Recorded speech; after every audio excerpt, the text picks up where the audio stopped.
point. Professor Veselin Popovsky, thank you very much for joining us here on NewsX World. Pleasure to have you as always. We now move over to the United States, where hundreds of National Guard soldiers in military were seen in and near Washington's National Mall, one of the safest areas in the capital.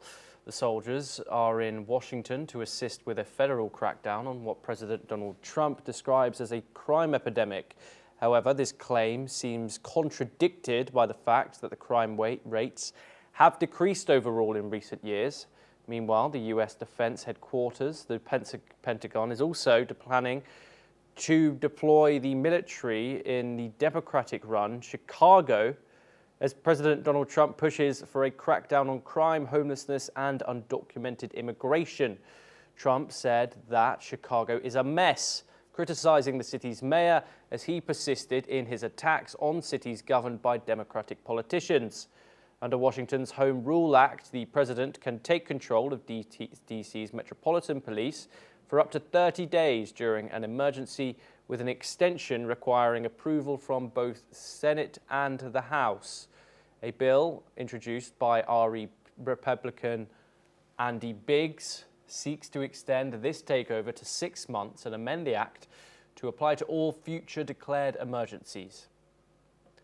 We are once again joined by Ross Feingold to discuss this further. Ross, Donald Trump has come under huge scrutiny for this. We saw his actions in Los Angeles, where he even got the Marines involved in those protests after he had ICE officers come in.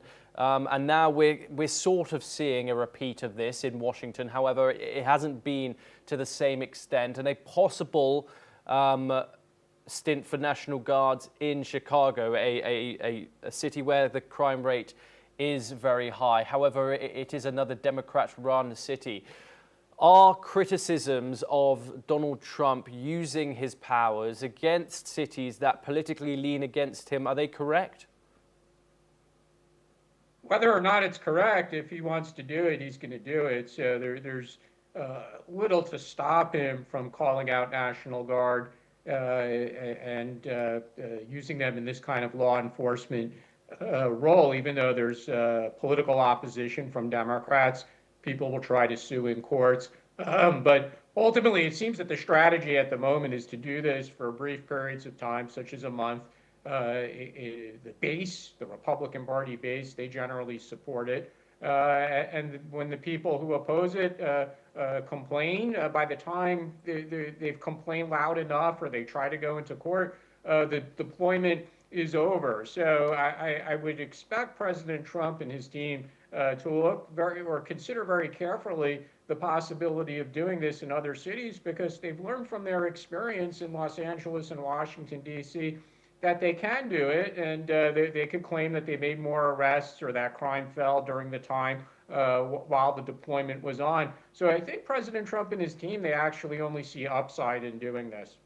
Ross Feingold, unfortunately, we have run out of time, but thank you very much for joining us. Pleasure